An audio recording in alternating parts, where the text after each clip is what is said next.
Hello everyone, welcome to the YouTube channel of ILG law classes. আজকের এই ভিডিওতে আমরা সিইউলে 2026 অর্থাৎ Calcutta University law entrance test 2026-এর বিষয়ে সমস্ত রকম আলোচনা কিন্তু করব। যারা প্রিপারেশন নেবে বা নেওয়া শুরু করে দিয়েছো তাদের জন্য কিন্তু এই ভিডিওটি অত্যন্ত গুরুত্বপূর্ণ হতে চলেছে। কারণ কীরকমভাবে তোমরা প্রিপারেশন নেবে, তোমাদের স্ট্র্যাটেজি কী হবে, বা আরও যে ইনফরমেশন কবে এক্সাম হতে পারে, কতগুলো কলেজ রয়েছে, অ্যাডমিশন প্রসেস কী, গত বছর কিভাবে এক্সাম হয়েছিল, কী কী কোশ্চেন এবছর আসতে পারে, কোন সাবজেক্টের উপর বেশি ফোকাস করতে হবে, এই সমস্ত বিষয় কিন্তু এই ভিডিওটির মাধ্যমে আমরা আলোচনা করব। তো সমস্ত রকম তথ্য জানতে প্রথম থেকে শেষ পর্যন্ত কিন্তু ভিডিওটি অবশ্যই তোমাদেরকে দেখতে হবে। প্রথমেই আসছি সিউলেট 2026-এর জন্য কী কী সিলেবাস থাকছে। তো মেজর পোর্শনস বা যেখান থেকে কোশ্চেন্সগুলো বেশি আসছে, আমরা প্রিভিয়াস ইয়ারের উপরে বেস করে কিন্তু প্রত্যেক বছর প্রিপারেশন নিই বা স্টুডেন্টদেরকে প্রিপারেশন করতে বলি। তো যে সাবজেক্টগুলো মোস্ট ইম্পর্টেন্ট এবং যেখান থেকে কোশ্চেন্স বেশি আসে সেগুলো হচ্ছে লজিক্যাল অ্যাবিলিটি অর্থাৎ reasoning, legal understanding, mathematical aptitude, English এবং জেনারেল অ্যাওয়ারনেস, এবং এর সাথে কারেন্ট অ্যাফেয়ার্স। যদিও গত বছরে কারেন্ট অ্যাফেয়ার্সের থেকে কিন্তু কোশ্চেন তুলনামূলক অনেক কম ছিল বা প্রায় ছিল না বললেই চলে। যেহেতু ইউনিভার্সিটি কোশ্চেন পেপার পাবলিশ করে না, সেহেতু আমরা এক্স্যাক্টলি কিন্তু এটা বলতে পারি না, কিন্তু স্টুডেন্টদের থেকে শুনে আমরা এটা জানতে পেরেছি যে কারেন্ট অ্যাফেয়ার্সের কোশ্চেন কিন্তু সেরকমভাবে ছিল না। তো আমরা এই বছর যেহেতু 2025-এ এরকমভাবে পরীক্ষা হয়েছে, যেখানে কারেন্ট অ্যাফেয়ার্স কম ছিল, যেখানে ম্যাথমেটিক্স বেশি ছিল, যেখানে ইংলিশটা অনেক বেশি ছিল, তো তার উপর বেস করে আমাদের কিন্তু 2026-এর প্রিপারেশন হবে। তাহলে আমরা যে যে সাবজেক্টের উপর বেশি ফোকাস করব সেটা হচ্ছে রিজনিং বা logical ability, legal understanding. Legal আন্ডারস্ট্যান্ডিংয়ের মধ্যে আমাদের লিগাল যে আমাদের প্রিভিয়াস হিস্ট্রি রয়েছে সেইগুলো, এবং তার সাথে সাথে লিগাল ওয়ার্ডের মিনিং, লিগাল ডক্ট্রিনের মিনিং, এবং একই সাথে আইপিসি, সিআরপিসি বা বর্তমানে বিএনএস, বিএনএসএস, বিএসএ, তার সাথে কন্ট্র্যাক্ট, পার্সোনাল লজ, এইগুলোর যে বেসিক জায়গাগুলো সেইগুলো পড়বে। ম্যাথামেটিক্যাল অ্যাপটিটিউড একদম পুরো 10th লেভেলে যে ম্যাথ আমরা মাধ্যমিকের সময় করে এসেছি সেই ম্যাথ, ইংলিশের গ্রামার পোর্শন গত বছর প্রচুর এসছে, এবং তার সাথে জিকে। এইগুলো কিন্তু সব থেকে মেজর পোর্শন, যেগুলো যদি আমরা ঠিকঠাকভাবে ফলো করি তাহলে আমরা একটা ভালো স্কোর করতে পারবো এবং তার সাথে ভালো কলেজ পেয়ে যাব। আমরা সাবজেক্ট সম্পর্কে জানলাম, এইবার জানতে হবে কি মোডে বা কোন মোডে এক্সাম হয়। এটা কিন্তু খুব গুরুত্বপূর্ণ। ইউনিভার্সিটি 2024 সাল পর্যন্ত পেন অ্যান্ড পেপার মোড অর্থাৎ ওএমআর শিটের উপর ভিত্তি করেই কিন্তু এক্সাম নিয়ে এসেছে।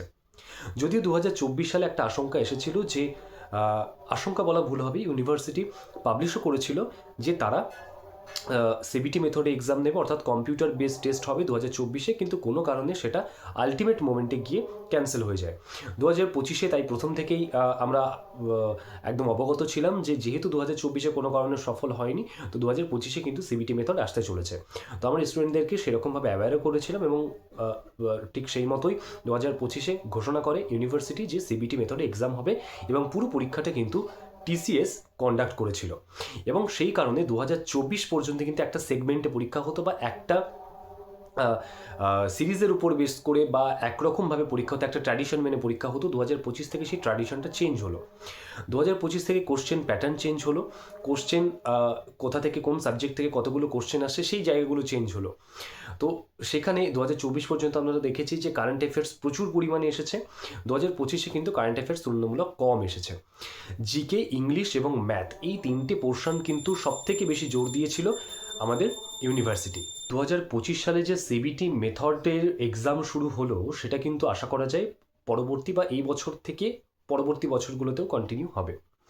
অর্থাৎ যে পেন অ্যান্ড পেপার মোড সেটা চেঞ্জ হয়ে পুরোপুরি চলে এলো সিবিটি মেথড এক্সাম বা সিবিটি প্যাটার্নে। তো সিবিটি মেথড বা সিবিটি মোড কি, সেটা হচ্ছে কম্পিউটার বেসড টেস্ট, যেখানে একটি কম্পিউটারের সামনে স্টুডেন্টদেরকে বসতে হয়, সেখানে নিজেদের আইডি এবং পাসওয়ার্ড দিয়ে লগ ইন করতে হয়, এবং একটি একটি করে কোশ্চেন সেখানে কম্পিউটারে আমরা দেখতে পাই। সেই কোশ্চেনের কিন্তু সঠিক অ্যান্সার আমাদেরকে টিকমার্ক করতে হয় কম্পিউটারের সাহায্যে। এখানে যে সুবিধা সেটা হচ্ছে ওএমআর শিটে যখন আমরা এক্সাম দিতাম, সেখানে একবার গোল করে ফেললে সেটা কিন্তু আমরা চেঞ্জ করতে পারতাম না। সিবিটি মেথড এক্সামে সেই অপশানটি কিন্তু আমাদের থাকে, অর্থাৎ রিভিউর আমি অপশানে ক্লিক করে যদি অ্যান্সারটা দিয়ে আসি, তো পরবর্তীতে আমি সেই কোশ্চেনটার কিন্তু অ্যান্সার চেঞ্জ করতে পারবো। তো এই জিনিসগুলো কিন্তু সিবিটি মেথডে আমরা পাই, এই সুবিধাগুলো আমরা সিবিটি মেথডে পাই, এবং একই সাথে আমার মনে হয় সিবিটি মেথডের এক্সাম অনেকটা বেশি কনসেন্ট্রেশন দেওয়া যায় এবং পেন অ্যান্ড পেপার মোডের থেকে অনেকটা বেটার। যে ট্র্যাডিশন, সেই ট্র্যাডিশন থেকে বেরিয়ে আমাদের যে স্মার্ট সময়, সেই স্মার্ট সময় কিন্তু সিবিটি মেথড এক্সাম অনেক বেটার। তাহলে প্রথম গেল আমাদের কী কী সিলেবাস, সেকেন্ড গেল আমাদের কোন মোডে এক্সাম হচ্ছে। তাহলে এই জিনিসগুলো কিন্তু জানা আমাদের অত্যন্ত জরুরি, এবং সেই মোতাবেক আমাদের প্রিপারেশন এবং একই সাথে নিজেদের মাইন্ডসেট বা নিজেদের স্ট্র্যাটেজি কিন্তু তৈরি করতে হবে। তাহলে সিবিটি মেথড নিয়ে আমাদেরকে টুকটাক কিন্তু জানতে হবে আরও। আর তার সাথে যে সিলেবাস আমি বললাম সেগুলো সবাই নোট ডাউন করে নাও, সেই হিসাবে কিন্তু আমরা প্রিপারেশন স্ট্র্যাটেজি তৈরি করব এবং সেই হিসাবে পড়াশোনা করব। আমি বারবার বলি প্রত্যেক বছরই যে সিউলেট 2026 বা সিউলেটের আগের যে ইয়ারগুলো রয়েছে সেইগুলোর জন্যে, বা 2025-এও যে এক্সাম হয়েছে তার জন্য কিন্তু সবসময় কোচিং নিতেই হবে এরকম কোনো ব্যাপার নেই। সঠিক স্ট্র্যাটেজি এবং সেলফ স্টাডি যদি রাখা যায় তাহলে কিন্তু মানে একদম correct strategy wise self study করতে হবে, তাহলে কিন্তু নিজে বাড়িতে পড়েও এই এক্সাম ক্র্যাক করা সম্ভব। যদিও কোচিং সেন্টার বা তুমি কোনো গাইড যদি নাও সেক্ষেত্রে তোমার এই জিনিসগুলো জানতে হেল্প হবে, এবং অনেকটা গাইডেন্স তুমি পেয়ে যাবে যে কীভাবে এক্সাম হচ্ছে, কীরকমভাবে আমাকে পড়াশোনা করতে হবে, কীভাবে প্রিপেয়ার হতে হবে, এই বিষয়গুলো। এবার আসছি পরীক্ষা কবে হয় এবং ইউনিভার্সিটিতে কতগুলো কলেজ রয়েছে। তো পরীক্ষাটি 2024 সাল পর্যন্ত খুব এদিক ওদিক হলেও আগস্টের আশেপাশে কিন্তু এক্সাম হয়েছে। 2025 সালেও অনেকটা তাই, কিন্তু 2025 সালে অনেকটাই দেরি হয়েছে। তার রিজন কিছু ইন্টারনাল বিষয়, ওবিসি যে ক্যাটাগরি, সেই ক্যাটাগরি 2009-এর পরে হাইকোর্টের রায়ের পর পুরো ক্যান্সেল হয়ে যায়, তো সেইটা নিয়ে একটি মামলা পেন্ডিং ছিল, সেই একটা সমস্যা, এবং এছাড়াও আলাদা ইউনিভার্সিটির কিছু ইন্টারনাল সমস্যার জন্য কিন্তু পরীক্ষাটি অনেকটা পিছিয়ে যায়, এবং খুব সম্ভব সেপ্টেম্বরের শেষের দিকে গিয়ে এক্সামটি হয়, এবং অ্যাডমিশন হতে হতে নভেম্বর, অলমোস্ট নভেম্বর মানে পুজোর পর। তো এই বিষয়গুলো কিন্তু 2025 সালে হয়েছে, কিন্তু 2024 সাল পর্যন্ত আমরা দেখে এসেছি জুলাই মাসে নোটিফিকেশান আসছে, আগস্ট মাসে গিয়ে এক্সাম হচ্ছে। তো এই বছরও আমরা আগস্ট মাসে এক্সাম হবে এইটা ধরেই কিন্তু এগোবো, এবং সেই জায়গায় দাঁড়িয়ে আজকে মার্চের 3 তারিখ অর্থাৎ 3rd, আমি যখন ভিডিওটি বানাচ্ছি 3rd অফ মার্চ, এই মার্চ, এপ্রিল, মে, জুন, জুলাই, আগস্ট একদম কিন্তু 5 থেকে 6 মাস সময় আমাদের হাতে থাকছে, এবং এই পরীক্ষা ক্র্যাক করার জন্য কিন্তু 5 মাস বা 6 মাস ইনাফ টাইম। সেলফ স্টাডি করে হলে একটু টাফ হতে পারে, কিন্তু যদি কোনো গাইড বা কোনো কোচিং নেওয়া হয় তাহলে কিন্তু 6 মাস ইনাফ টাইম, ইনাফ। তো তোমরা কিন্তু সেই মোতাবেক পড়াশোনা করতে পারো। এবার আসি যে কতগুলো কলেজ রয়েছে। ক্যালকাটা ইউনিভার্সিটির আন্ডারে টোটাল কলেজ রয়েছে 14টা, যেখানে 10টা কলেজ প্রাইভেট এবং বাকি 4টে কলেজ একদমই সরকারি। তো সরকারি কলেজগুলো পাওয়ার জন্য আমাদেরকে একদম প্রথমের দিকে র্যাঙ্ক করতে হবে, তারপরে যারা একটু পেছন দিকে তারা পরপর মানে সরকারি কলেজের যারা বাইরে চলে যাচ্ছে, অর্থাৎ আমার মনে হয় যে 300-350-র মধ্যে যদি যারা জেনারেল আছে ম্যাক্সিমাম 300 থেকে 350-র মধ্যে র্যাঙ্ক করতে হবে, তা না হলে কলেজ পাওয়া মুশকিল আছে। যারা তারও পরে থাকবে 400, 450, 500, 600 বা পরপর যারা আছে তারা কিন্তু তাদের র্যাঙ্ক হিসাবে প্রাইভেট কলেজগুলো পাবে। এক্সামে হওয়ার আগে যে ফর্ম ফিল আপ হয় সেগুলোর জন্য আমরা গাইড করে দেবো বা ভিডিও আমরা করব, আমাদের স্টুডেন্টদেরকে একসাথে আমরা বসিয়ে সেই ফর্ম ফিল আপ এটা আমরা করি। তো সেগুলো নিয়ে কোনো সমস্যা নেই, সেগুলো এখন জানারও দরকার নেই। এখন শুধুমাত্র এক্সাম স্ট্র্যাটেজিটা আমাদেরকে ঠিক করতে হবে, কীভাবে আমরা এক্সামটা কভার করব, কীরকমভাবে পড়াশুনো করব, এই জিনিসগুলো আমাদেরকে ঠিক করতে হবে। বাকি ফর্ম যখন বেরোবে তখন আমরা ফর্ম ফিল আপগুলো নিয়ে আবার ফার্দার ডিসকাস করব।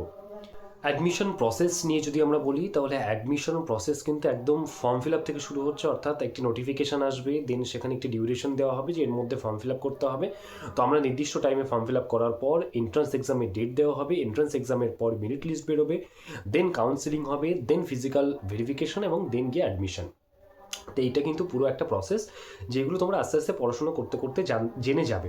কি টপিকস আমাদেরকে পড়তে হবে, যে সাবজেক্টগুলো আমি প্রথমেই বলেছিলাম সেই সাবজেক্টের মধ্যে আমরা কোন কোন টপিকগুলো বেশি পড়ব সেইগুলো আমরা পরপর বলছি। প্রথমে হচ্ছে রিজনিংয়ের মধ্যে যে টপিকসগুলো সব থেকে বেশি পড়তে হবে সেটা হচ্ছে series, sequence, direction sense test, blood relation, syllogism, Venn diagram, argument and conclusion, time and calendar, analogy, word formation, mathematical operation, puzzle, sitting arrangement, coding decoding, mirror and water image, cube and dice, ঠিক আছে? এই জায়গাগুলো কিন্তু আমাদের রিজনিংয়ের জন্য অত্যন্ত গুরুত্বপূর্ণ। এরপরে ম্যাথ রয়েছে। ম্যাথের মধ্যে যে টপিকসগুলো আমাদেরকে খুব বেশি ফোকাস করতে হবে সেটা হচ্ছে number system, simplification, average, percentage, profit and loss, interest, ratio proportion, time and work, time and distance, pipe and cistern, square root, cube root, trigonometry and indices. এই জায়গাগুলো কিন্তু আমাদের ম্যাথের জন্য অত্যন্ত ইম্পর্টেন্ট এবং সেগুলো কিন্তু খুব ভালো করে পড়তে হবে। এরপর যদি আমি এসে জিকের মধ্যে যেগুলো আমরা বেশি পড়বো সেগুলো হচ্ছে মেইনলি স্ট্যাটিক জিকে। যেহেতু একটু আগেই আমি বললাম যে 2025-এ কিন্তু কারেন্ট অ্যাফেয়ার্সের উপরে খুব বেশি কোশ্চেন্স ছিল না বা একেবারে ছিল না বললেই চলে। তো আমরা স্ট্যাটিক জিকের উপরেই কিন্তু বেশি ফোকাস করব, যেখানে সবথেকে ইম্পর্টেন্ট পোর্শনগুলো হচ্ছে হিস্ট্রি, জিওগ্রাফি অ্যান্ড সায়েন্স। একদম বেসিক যে 10th লেভেলে আমরা পড়ে এসেছি তার সেই লেভেলের হিস্ট্রি, জিওগ্রাফি, সায়েন্স, বায়োলজি এইগুলো আমরা পড়ব।